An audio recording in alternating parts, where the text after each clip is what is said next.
Hello again and welcome back to our course on PSE 15. I've called this section Quick Start, and it's primarily for people who've not used photo capture and editing software such as PSE before. If you have used this sort of software and you're very familiar with the idea of capturing images, editing them and making presentations, you can probably skip this section.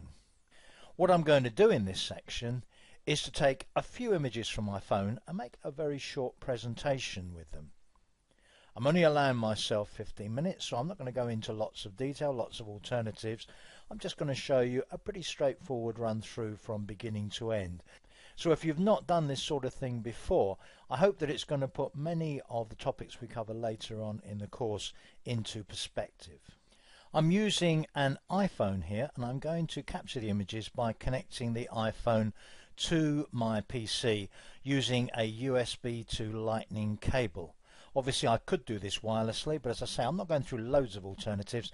I'm just going to do it one straightforward way. So bearing in mind that what you're seeing here is one particular combination of circumstances, hopefully the first time you do it, it'll be something like this. So I connect the cable to my PC. It says Apple iPhone, select what happens with this device. Now I'm going to click on that. I'm given a choice and I want to organize and edit using the Adobe Elements 15 organizer. If you need to set this permanently or if you need to change it, you need to look at the autoplay settings in Windows. I'm not sure what the equivalent is on a Mac, but organize and edit Adobe Elements 15 organizer is what I want to do, and it comes up with the photo downloaded dialog. Now it says get photos from Apple iPhone, no valid files found, which sounds like bad news. But there are actually a couple of issues here. One of them is I need the phone switched on. In fact, it is switched on, but I need to enter any security credentials. And I also need to give the phone permission to share the images with the PC. So first of all, let me switch the phone on and enter my passcode.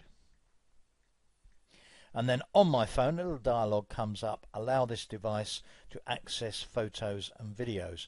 I'm going to say allow, and I've now given my phone permission to share those images. If I click on here and do refresh list, now it'll connect to the phone and it'll be able to look at the images that are on the phone, and it's found 148 of them. So that's the first part of the job completed. I can now access the images and I can start to work with them. You may well have a different phone to the one that I'm using, or you may be wanting to get images from a camera or an SD card. The procedure is pretty much the same, and I'll be looking at some of those alternatives later on in the course, but by all means give it a try. But for the moment I'm just going to get the media from this phone. Let me point out a couple of things here. Location, the location is going to be the folder I showed you earlier and 17 subfolders. Each subfolder will have a name based on the shot date, the date that I actually took the picture on the phone. So it covers 17 separate days. Note the other options: do not rename files, and after copying do not delete originals. So after it's copied the images from the phone, it's not going to delete them from the phone. So click on Get Media. You see a little bit of a progress check as it goes along, and when it's finished I'll see the media in my organizer catalog.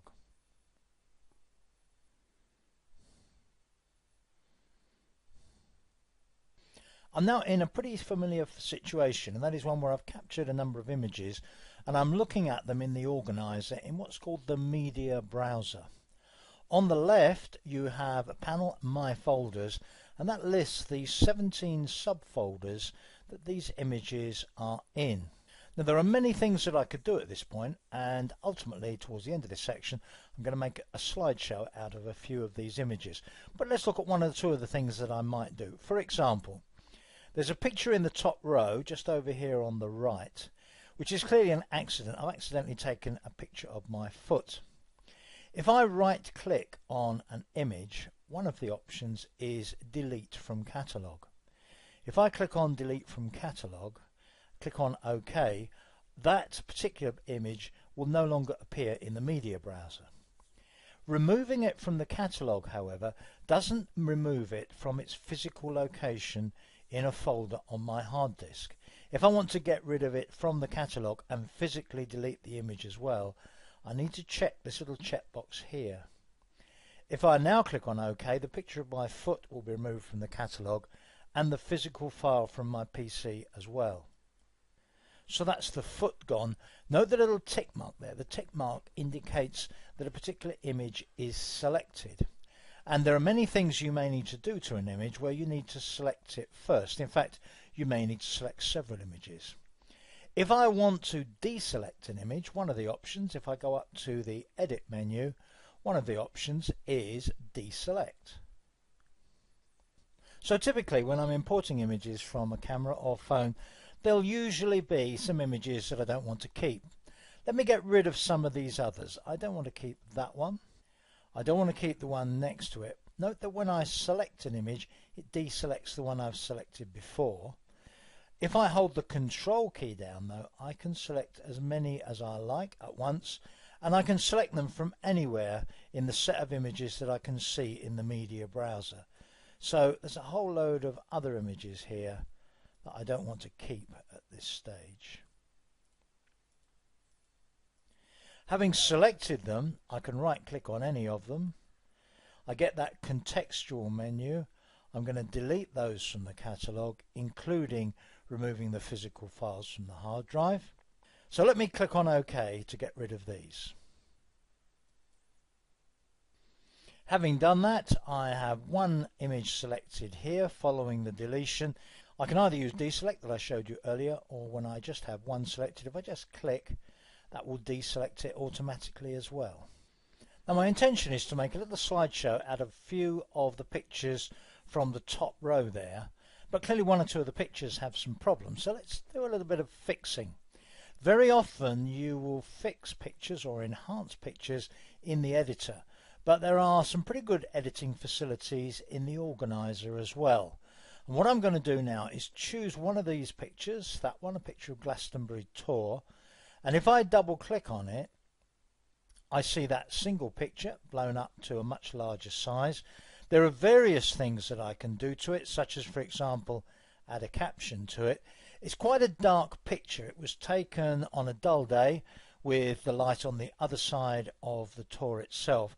So what I'm going to do is to click down here on Instant Fix. Quickly fix common problems with your photos.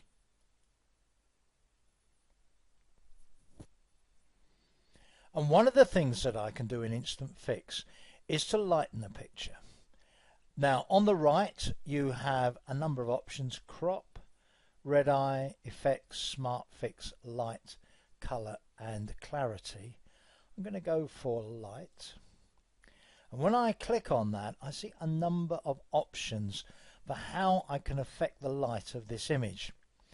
Now within PSC there is much finer control than these options represent, but if I just want to do something quickly, I could perhaps go for this option. Let's try that one.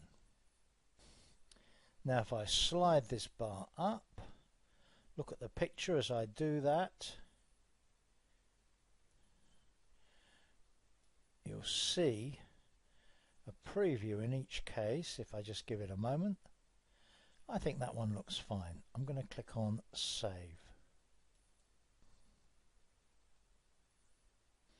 That's much improved. Now let me click on Done. Double click on the picture again, and I'm back to the media browser. Now look how much better that picture now appears to be. In that way I might make all kinds of fixes to the images that I'm going to use in a presentation, and I'll cover the instant fix options later on in the course. But let's suppose now that I'm going to choose, say, just 3 of those images from the top row and make my little presentation. The presentation that I'm going to make is a slideshow, and the way that I'm going to make it is probably about the most automated way that you can make it in PSC. As you'll see later on, just about every feature of this slideshow could be customized with a high level of control. I'm going to choose one picture of a pony, one picture of the tour on Dartmoor, and the picture that I just lightened up. So I'm going to choose those three. And then from the bar down here, I'm going to click on Slideshow.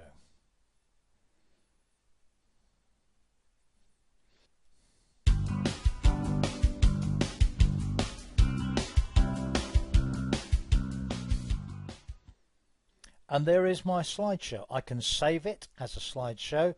I can play it as many times as I like. Clearly I could have a lot more images than that in it, but I'm going to save that one. That's the name of the slideshow. Then I'm going to exit. And there you are. I've captured some images, I've made a fix, I've created a slideshow in well under 15 minutes.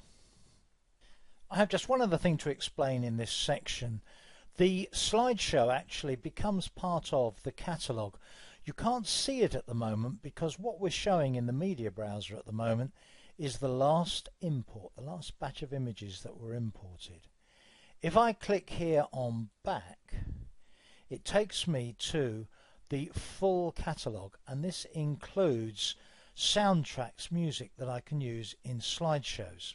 One of the things that you can see here with a tiny little icon in the top right hand corner there, slideshow project, is indeed my slideshow project. And if I were to double click on this to open it again, I could see the 3 images that are included, and I could use that to access the slideshow, to customize it further, or indeed to just play it. By the way, you can't hear the music at the moment because I've switched it off.